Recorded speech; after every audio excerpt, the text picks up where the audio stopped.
Bem-vindos à Rede São Paulo Saudável e mais um programa Saúde em Questão. Lembramos que este programa é um programa interativo e contamos com a sua colaboração através do e-mail canalprofissional@prefeitura.sp.gov.br ou então pelo telefone 3044-2975, sempre lembrando que essa sua ligação pode ser feita a cobrar. Nós dependemos de vocês e fazemos este programa voltado para vocês, com as sugestões que vocês encaminham para nós, e com isso a gente está dando vida à Rede São Paulo Saudável e ao canal profissional. Hoje nós vamos estar recebendo aqui já um contumaz companheiro, que é o Dr. Valdir Monteiro Pinto, que é ginecologista, e ele é interlocutor da saúde da mulher, da supervisão técnica do Mboimirim.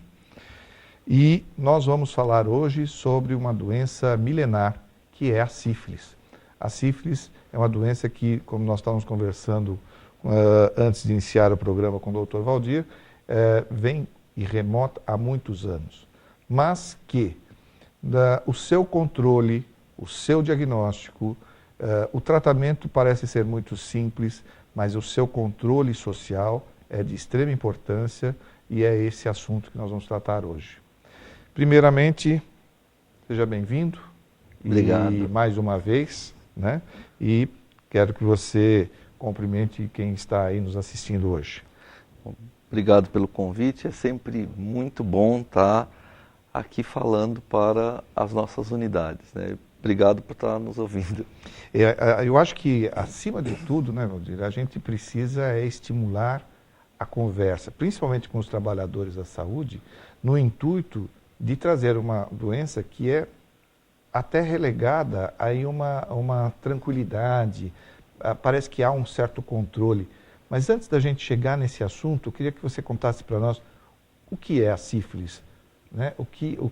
Como ela é transmitida, conta um pouquinho da história dessa doença. Bom, a sífilis é uma doença de transmissão sexual, né? Exclusivamente, e de transmissão vertical, quer dizer, da mãe para o bebê, se ela estiver grávida e não tratada. É uma doença bacteriana, ela é crônica, e as facilidades e dificuldades para a gente fazer o diagnóstico da sífilis. Depende de sinais e sintomas, e o primeiro sinal da sífilis é uma ferida nos genitais, e quando fala genitais a gente tem que pensar de relações sexuais, então é uma ferida que pode aparecer em pênis, em vagina, em vulva, em ânus, em boca, e algumas vezes é lesão extragenital, por relações sexuais desprotegidas. O problema seria fácil porque é uma ferida geralmente única, mas ela não dói, não coça, não sangra, então isso é uma dificuldade da pessoa portadora de uma doença sexualmente transmissível, a sífilis, vir procurar o serviço de saúde. Estamos falando de uma área que é a área genital, sexualidade, a pessoa vai ter uma dificuldade de conversar, de que está com uma ferida nos genitais, isso é uma comprovação de que ela fez sexo sem preservativo. Estamos no ano 2000, né, politicamente incorreto você chegar numa unidade e falar, olha, estou com uma ferida no genital, né? Então isso, e como não dói, não coça, as pessoas também, a própria população já tem uma tendência a falar, não, isso aqui é algum machucadinho, não ligar com uma DST. Qualquer pomadinha passa ali isso, e vai, né? E aí isso vai agravando a doença. Exato, né? Porque essa ferida vai o agravante, né, para a doença, né? Com ou sem tratamento, essa ferida vai desaparecer. Então qualquer pomada, qualquer soro fisiológico, água benta que colocar, a ferida vai desaparecer, né? Então, aí na cabeça das pessoas, bom, não era nada mesmo, tudo é que desapareceu, era um pelo inflamado, era, sei lá, né? E aí, num curso de 6 a 8 semanas que desapareceu a ferida, aparecem as lesões secundárias da sífilis, né? Que são as manchas na pele, manchas na palma da mão, planta dos pés, queda de cabelo. Mas a gente está falando, parece assim, que são manchas enormes, que a queda de cabelo vai ser abundante. Não é essa. Geralmente são muito discretos, Sim. essas coisas, e às vezes as pessoas nem percebem, pensam assim, acho que estou com uma alergia, mas não está coçando, e também não nos procura, né? E depois também desaparece com ou sem tratamento esses sinais e sintomas. E aí entra numa fase de latência, que é total ausência de sinal e sintoma. E aí pode ficar de 3 a 10 anos, e aí vem a parte do terciarismo da sífilis, que aí já são lesões que são as lesões mais graves, né, que você pode acometer sistema nervoso central, cardiovascular e poder levar à demência, né? Então, mas isso, hoje em dia, né, no Brasil, a gente tem poucos casos de sífilis terciária, porque em algum momento da vida, nesses 10 anos, você, por algum motivo, faz um exame de sífilis, detecta e acaba tratando. Agora, você falou da transmissão, ela não é exclusiva, ela é sexual, mas ela também tem a transmissão vertical. Qual a importância hoje, numa cidade, por exemplo, como São Paulo, em que nós temos instituído Mãe Paulistana, o pré-natal, o que isso veio colaborar, todas essas iniciativas de atenção à saúde da mulher, principalmente à gestante, no impacto da sífilis, da doença sífilis? Isso. Veja bem, em relação ao pré-natal, como a gente falou, ela é uma doença de transmissão também vertical, da mãe para o bebê. E é estranho falar da mãe para o bebê, parece que é uma culpabilização da mãe. Mas não é. Ela é vertical porque é dos pais que tiveram sexo para o bebê. Certo. Né? Então a gente tem que não culpabilizar a mãe. Já tem aqui no município de São Paulo, no Brasil inteiro já tem o protocolo de obrigatoriedade do oferecimento de exame para sífilis durante a gestação. Na primeira consulta, no início do 3º trimestre. E também na hora do parto. E isso, assim, o Mãe Paulistana acaba fazendo cumprir esse protocolo, e nós temos feito bastante diagnóstico de sífilis em gestação, que é o que nós queremos mesmo, saber todas as gestantes que têm sífilis, para que a gente possa tratar, para que não se venha a ter o bebê nascendo com sífilis. E para não se ter o bebê nascendo com sífilis, não basta tratar só a gestante. Estamos falando de uma doença sexualmente transmissível. Portanto, você tem um parceiro ou alguns parceiros que devem ser tratados, para que você quebre essa cadeia de transmissão e esse bebê não nasça com sífilis. Porque, na realidade, a sífilis na gestação é uma coisa muito importante, que se a gestante tem sífilis e não for tratada, você tem 40% dessas gestantes com sífilis não tratada pode evoluir ou para aborto, ou para natimorto, ou para o bebê nascendo com sífilis, e aí vai ser tão mais grave ou não nesse bebê, quanto antes essa gestante adquiriu a sífilis. Né? Então, para os profissionais, ficar sempre atento que um caso índice que nos procurou tem que ter o tratamento de uma parceria sexual. E aí, lançar a mão das estratégias para se alcançar esse parceiro. Já que nós estamos falando de uma doença que você não está sentindo nada, a rigor, né? Mas é a importância de se explicar para a gestante que ela tem que trazer o seu parceiro ou os seus parceiros para o tratamento. Eu acho que o mais importante também é que todos estejam atentos a isso que nós estamos falando aqui, né? Porque é a colaboração, eu sempre insisto nesse tema, que eu acredito na colaboração de todos os trabalhadores na saúde, de estar atentos a determinadas doenças que são até relegadas. Talvez por conta de mexer com a sexualidade, talvez por conta do pudor que existe da nossa sociedade, mas que nós não podemos comprometer as gerações, né? Uhum. E aí a ação. Hoje o custo de um exame é muito baixo e o tratamento também é muito simples, né? Nós estamos falando aqui, este impacto é muito pequeno em relação ao benefício que traz o tratamento da sífilis. Também estávamos falando aqui com relação à questão do que isso compromete. Por exemplo, nós temos um município de São Paulo que varia esta inserção. Na sua região, hoje, como é que está a situação da doença instalada, a prevalência dessa doença? Se é que existe alguma coisa nesse sentido. Não, existem dados, né? As unidades de vigilância da região, já que a sífilis em gestante e congênita são de notificação compulsória, a de gestante desde 2004, a congênita desde 86, né, a sífilis em adultos é desde 2010, que é obrigatório se notificar um caso, e fazendo parte do protocolo, na região sul como um todo, tem se cumprido bastante o protocolo. Nossas gestantes têm tido uma captação precoce, têm começado o pré-natal bem cedo, ao cumprimento desse protocolo, e tem se diagnosticado bastante a sífilis em gestante e se conseguindo tratar. Para você ter uma ideia, na região do MBoi, em um ano, se passou de 22% o tratamento do parceiro sexual para 69%. Quer dizer, é uma porcentagem grande de estar se tratando do parceiro. É uma mudança cultural, né? Mudança cultural. Ainda falta 30% para chegar a 100%. Mas é claro, você tem mulheres que estão grávidas, que não têm o parceiro fixo, ou que largaram o parceiro, ou que o parceiro deixou. Então, quer dizer, você não tem acesso a esse parceiro. Então, geralmente é difícil chegar aos 100%.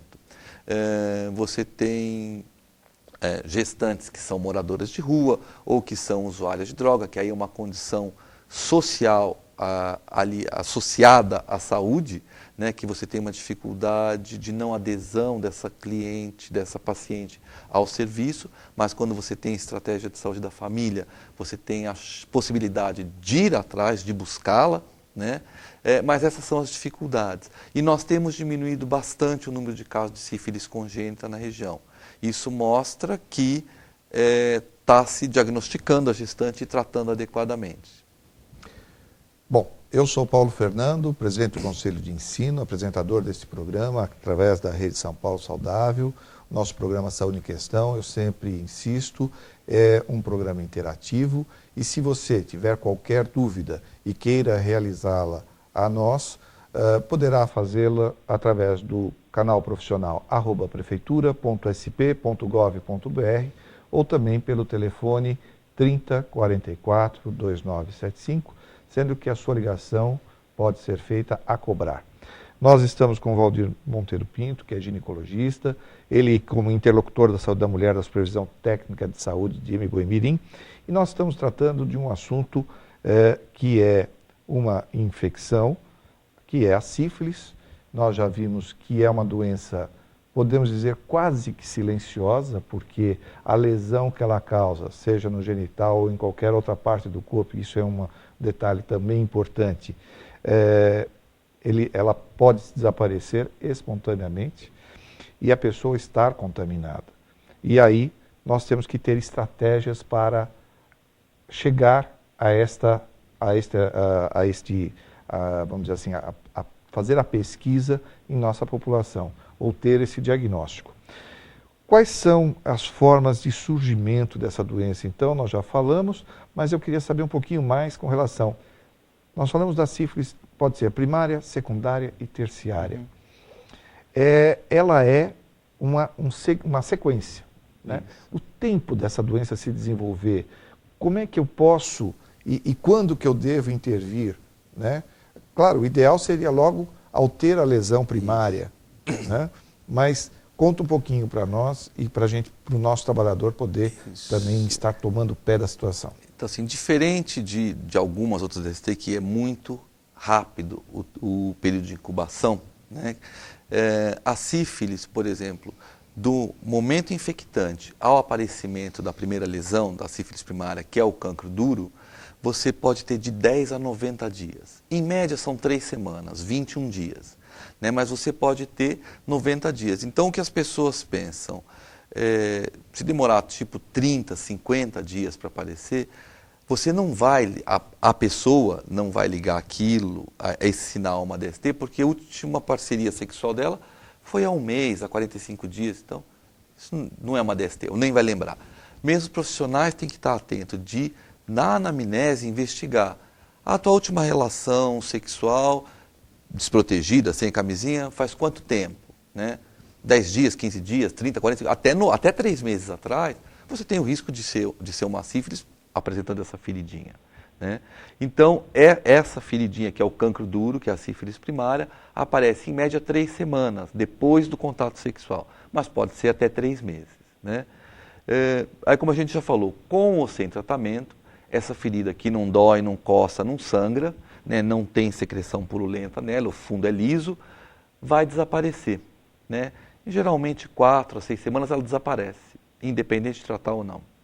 E aí você, com mais 6 semanas do desaparecimento, você não tem sinal nenhum, sintoma nenhum, aparecem as lesões que a gente diz secundária, que são as lesões de pele, geralmente em tronco, que lembra um pouco um processo alérgico, mas não coça, as lesões na palma das mãos, plantas dos pés, a queda de cabelo, que são as alopécias em clareira, que caem uns tufos, parecem umas clareiras, pode ter também a perda distal da sobrancelha, né? Isso são sinais que você tem que pensar.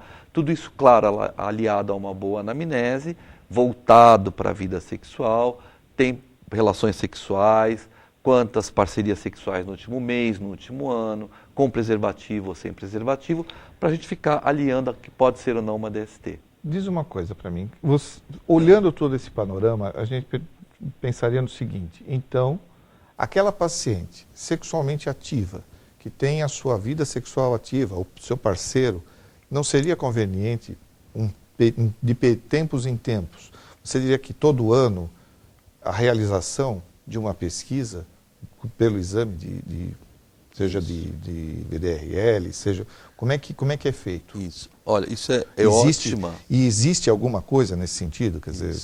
Isso. É ótima essa pergunta, porque é o seguinte, ela faz parte do protocolo da gestante, porque a gente está pensando na transmissão vertical. Mas o ideal é... Então só vamos fazer diagnóstico em quem está gestante?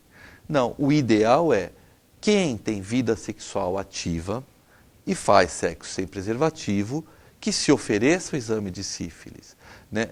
Que período? Depende, né? Se você, olha, eu tive um parceiro que eu tive relação sem camisinha há 2 meses, oferece.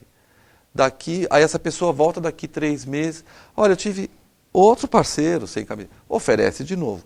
Mas vamos conversar, isso é muito comum em adolescentes, adultos jovens, que eles não têm parceria fixa, portanto há uma troca de parceiros, né? Agora, vamos dizer para a mulher, para a mulher que tem o seu parceiro fixo, casado ou vive junto, não importa. Ela só tem relação com ele.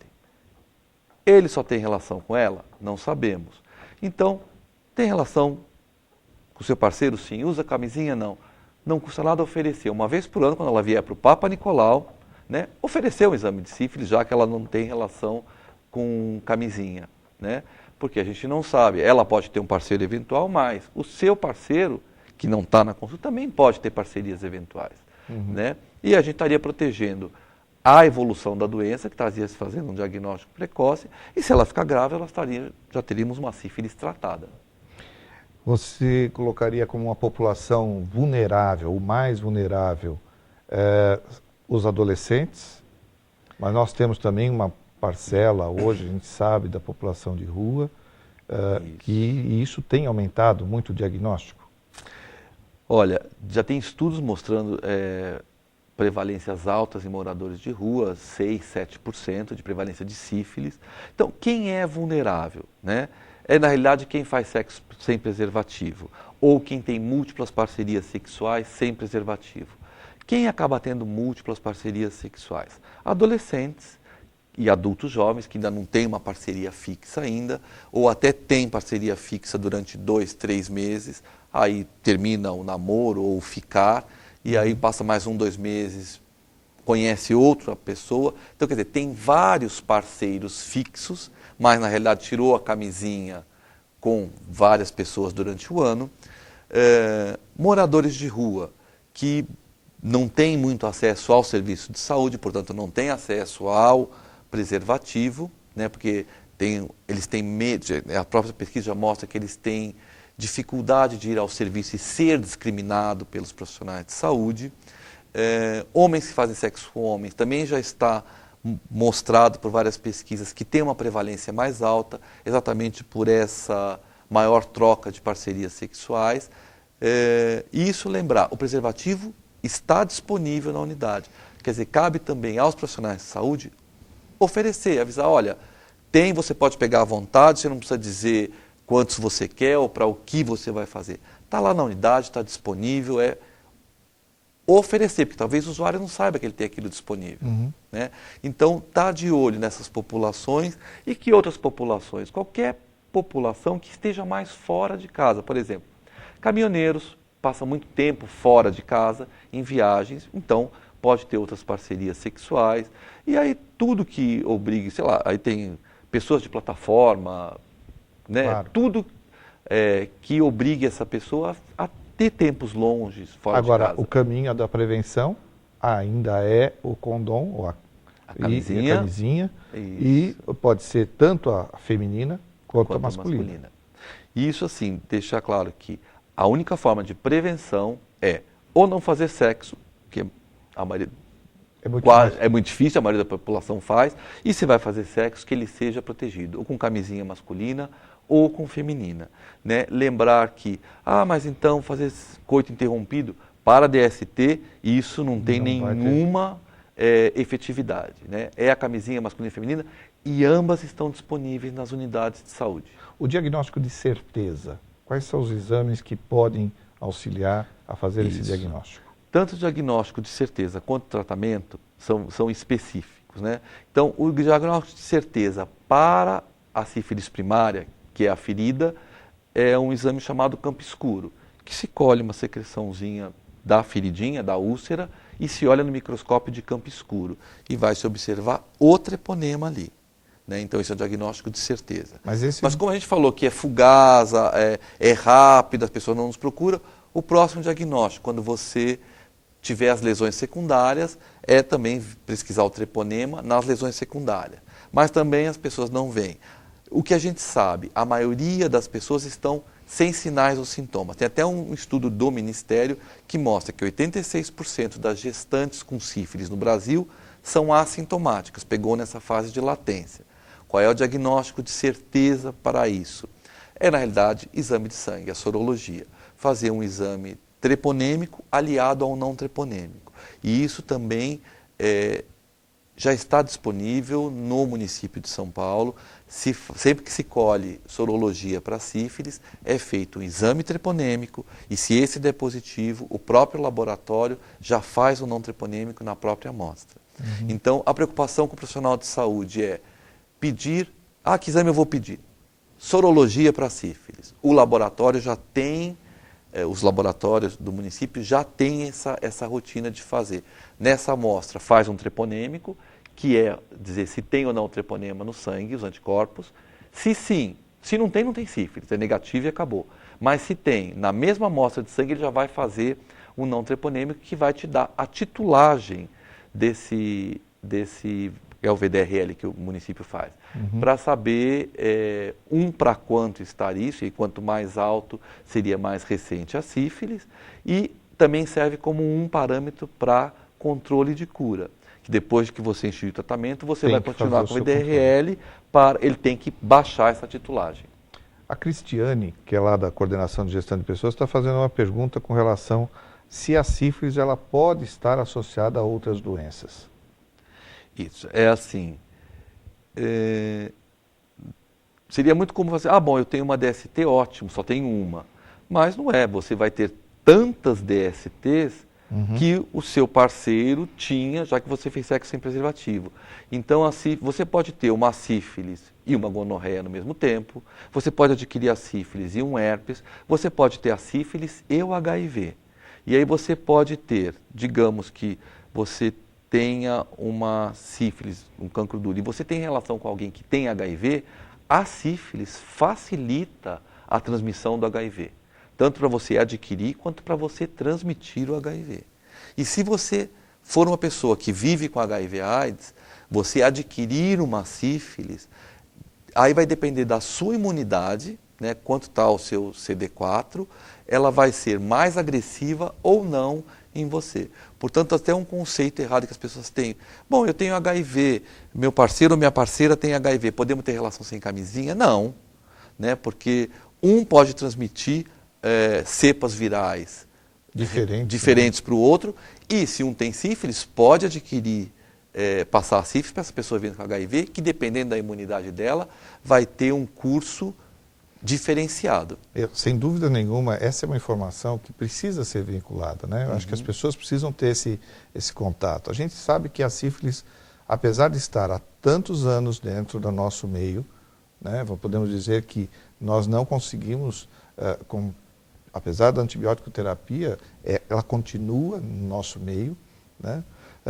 Briga-se muito para se combater ou para atingir níveis dos países desenvolvidos, que acredito que seja talvez a questão cultural também que a gente tem que medir. Agora, uma pergunta para a gente estar caminhando já para o encerramento do nosso programa, mas eu queria que você tivesse tempo para responder, que é, na sua opinião, como os gestores de saúde devem encarar essa doença, né? Como é que eles podem encarar? Porque parece que muitas vezes fica alejado por um segundo plano. E não dá para a gente fazer isso, né? Aí vem a questão, os gestores, o que ele tem que encarar? Primeiro, essa é uma grande preocupação dos gestores, penso assim, a saúde pública. Se for uma dengue que mata rapidinho, você vê que tem uma reunião de gestores, chama secretário disso, daquilo, e vamos fazer fumacê, ensinar a população a usar dengue. Ninguém morre de sífilis rapidíssimo, né? O máximo que se faz a criança pode morrer de sífilis. Então já se tem protocolos específicos para o pré-natal. Mas eu acho que a gente tem que ter um pouco mais de responsabilidade com a população e ver, não morre de sífilis agora, mas tem uma morbidade muito grande de sífilis se não tratada, né? Quer dizer, aqui no município nós já temos disponível diagnóstico e tratamento, e o que os gestores têm que pensar então? Conversar, né, com o seu cliente, o seu usuário, de uma boa anamnese investigar as práticas sexuais, se elas são práticas vulneráveis a adquirir sífilis. O exame de sífilis custa para o gestor 0,06 centavos de real, isso é muito pouco. O tratamento de sífilis está disponível na rede, que é a penicilina, isso faz parte da rede de medicamentos do município. Então, o que você, gestor local, como profissional, juntar a equipe multiprofissional, e aí não é o médico, é onde o usuário entrou. É pelo enfermeiro, é pelo agente comunitário, descobriu-se orientar esse usuário e encaminhar para a testagem, porque o diagnóstico precoce, ele leva a um tratamento precoce e as parcerias sexuais também tratadas, diagnosticadas, quebrar a cadeia de transmissão e diminuir a sífilis desse município. Valdir, acho que o recado foi mais do que dado, acho que é um trabalho realmente que exige a união, a multidisciplinariedade, a união dos trabalhadores da saúde, e essa consciência precisa ser passada. Eu acho que nós conseguimos com isso o nosso programa de hoje e vai ficando por aqui.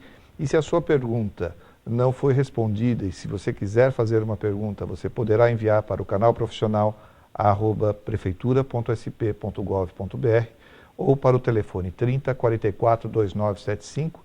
Nós seremos o interlocutor para passar então para o Valdir. Tenho certeza que ele vai ter o maior prazer de responder a sua pergunta. Muito obrigado mais uma vez pela sua presença. Obrigado você. Só lembrando uma coisa, existe o Dia Nacional de Combate à Sífilis, que é o 3º sábado de outubro, né? Então está chegando aí. Mas vamos combater o sífilis o ano inteiro. Perfeito. Até mais. Obrigado.